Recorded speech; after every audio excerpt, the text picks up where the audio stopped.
Stand point with doctor قادر بلوچ سے میں آج آپ کی خدمت میں حاضر ہوں. آپ سے ریکویسٹ ہے کہ اس چینل کو سبسکرائب کریں اور بیل آئیکن کو پریس کر دیں تاکہ آنے والی جو کلپس ہیں، جو ڈیبیٹ ڈسکشن ہیں، ڈسکورسز ہیں،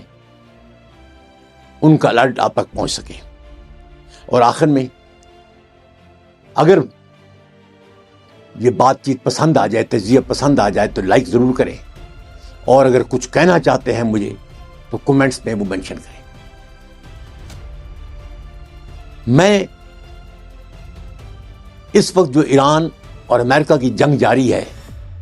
میں اسے ایران امریکہ کی جنگ کہتا ہوں کیونکہ میں سمجھتا ہوں کہ بیسیکلی اسرائیل نے ٹریپ کر کے امریکہ کو لے آیا، اور جنگ اسرائیل اور ایران کی بجائے اس نے کوشش کی ہے امریکن ایران جنگ بن جائے،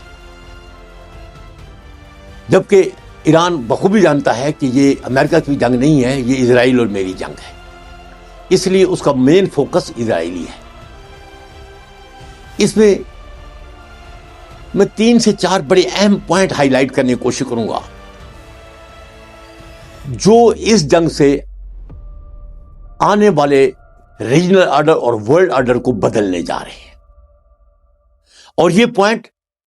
مرز وجود پہ آ چکے ہیں. پہلا پوائنٹ، پچھلے 30-35 سال سے امریکہ عرب ورلڈ میں اڈے قائم کرتا گیا، اور عرب ورلڈ کو ایران کا خوف، فیئر جو ہے وہ بھیجتا رہا، اور ان کو انشور کرتا رہا کہ تمہیں خطرہ ہے ایران سے اور میں آپ کا سیکورٹی گارنٹر ہوں. اس جنگ نے عرب ورلڈ کے لیے 2 ٹیک اوے پوائنٹ دیے ہیں. پہلا، امریکہ جو پچھلے 30-35 سال سے ان کی سرزمین پہ ان کے پیسوں سے اڈے قائم کر کے بیٹھا ہوا ہے، جو کلیم کرتا ہے کہ ان کی سیکورٹی کا گارنٹر ہے، وہ ان کا نہیں بلکہ وہ اسرائیل کا گارنٹر ہے، اور ہماری زمین استعمال کر رہا ہے ایز اے فارورڈ پوسٹ کہ اسرائیل کی سرزمین سے کافی آگے بیٹھ کر اسرائیل کی حفاظت کی جائے. اب پچھلے 3 ہفتوں کا جو میزائل فائر ہوئے ہیں، جو ان کو انٹرسپٹ کیا ہے امریکن فورسز نے، امریکن ایئر ڈیفنس سسٹم نے، اور جو امریکہ کی ڈپلائمنٹ ہے اس کا پیٹرن دیکھیں تو آپ کو لگے گا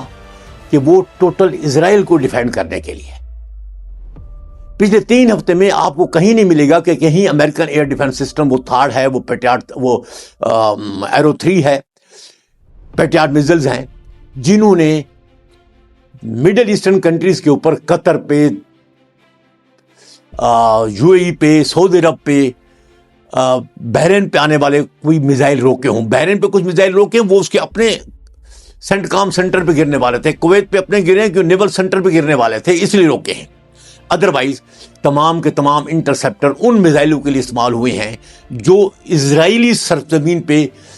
ایم کر کے ہوا میں تھے، اور عرب کنٹریز کو اپنا ویپن سسٹم یوز کرنا پڑا اپنے دفاع کے لیے. تو وہ اب کہنے پہ مجبور ہو گئے ہیں کہ جی آپ یہاں بیٹھے ہوئے، آپ نے ہمارا دفاع تو نہیں کیا، بلکہ آپ کی وجہ سے ہمیں پنش پڑ رہی ہے، کیونکہ آپ کے اڈے ہماری سرزمین پہ ہیں اور ایران ان اڈوں کو فائر کرتا ہے، انگیج کرتا ہے، اس سے ہم سفر ہو رہے ہیں. پہلا ٹیک اوے. دوسرا ٹیک اوے اس سے جو نکلا ہے وہ انہوں نے کہا ہے کہ جی آپ کی سیکورٹی ریلائبل نہیں ہے، نہ آپ ریلائبل ہیں، اس وجہ سے آپ اپنے اڈے وائنڈ اپ کریں. بہت سی آوازیں اٹھ رہی ہیں، اور ہم اپنا سیکورٹی میکنزم، نئی الائنمنٹ خود کریں گے، اور نئی alignment, strategic alignment, security defence alignment ہونے جا رہی ہے. دوسرا ٹیک آؤٹ ہے اس وار کے بعد کا. تیسرا، امریکہ کی نیوی دنیا کی سب سے بڑی نیوی، ایئر پاور، سب سے بڑی air power, military might no comparison at all, there is no doubt in it. اور اس کی دہشت گردی میں، یعنی کہ اس کی ہیومینٹی کے خلاف ہر قسم کا ویپن یوز کرنے کی جو ایک عادت ہے، وہ بھی انتہائی خطرناک ہے اور دنیا کو پتا ہے. انہیں وہ باز نہیں آتا، اپنے تحفظ کے لیے کچھ بھی کر سکے گا. وہ کہتے ہیں نا چیمٹی پہ ہتھوڑا چلانا. ہیروشیما اور ناگاساکی کی سمیل ابھی تک آ رہی ہے. لیکن ابنائے ہرمز سے جو دنیا کا تیل گزرتا ہے 20%، جو دنیا کا ٹریڈ گزرتا ہے، جو آنے والے دنوں میں دنیا کے لیے فرٹیلائزر گزریں گی، کیونکہ دنیا کی 45 to 50% فرٹیلائزر اسی خطے میں پیدا ہوتی ہیں، وہ گزریں گی تو کیسے گزریں گی؟ ایران نے کیا نہیں گزرنے دیتا، اور امریکہ بیک آؤٹ کر گیا ہے اور اس نے مان لیا ہے کہ مجھ سے ابنائے ہرمز نہیں کھل رہی۔ وہ ایران جس کے بارے میں امریکہ کہتا ہے میں نے اس کی ہر چیز تباہ کر دی، وہ ایئر ہے، وہ نیوی ہے، وہ آرمی ہے، اس کا میزائل سسٹم ہے، ڈرون سسٹم ہے، سب تباہ کر دیا، لیکن پھر بھی اس کو ہمت نہیں ہو پا رہی کہ وہ کہے کہ میں ابنائے ہرمز سے اپنے نیول آرمیڈا کے ساتھ دنیا کے ٹریڈ کو ازار پاؤں گا۔ وہ ہاتھ کھڑے کر دیے۔ اور تیسری ٹیک وے جو ہمیشہ امریکہ دوسروں کے سہارے پہ جنگیں لڑتا آ رہا ہے اور ہر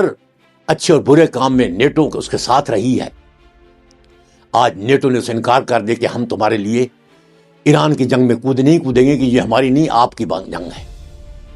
اور ٹرمپ کہنے مجبور ہو گیا ہے کہ ہم نے پچھلے 50 سال میں اپنی جانیں بھی قربان کر دیا، پیسہ بھی قربان کر دیا، ہم نے ہر جگہ پر نیٹو کا ساتھ دیا، اور جب ہمیں ضرورت پڑی ہے نیٹو نہیں ہے۔ نہ صرف نیٹو، جاپان اور ساؤتھ افریقہ جو پچھلے 55 سال سے 60 سال سے امریکن ڈیفنس کی چھتری کے نیچے اپنے آپ کو زندہ رکھے ہوئے تھے، اور ان کو بھی چائنا کا خطرہ بیچا جا رہا تھا،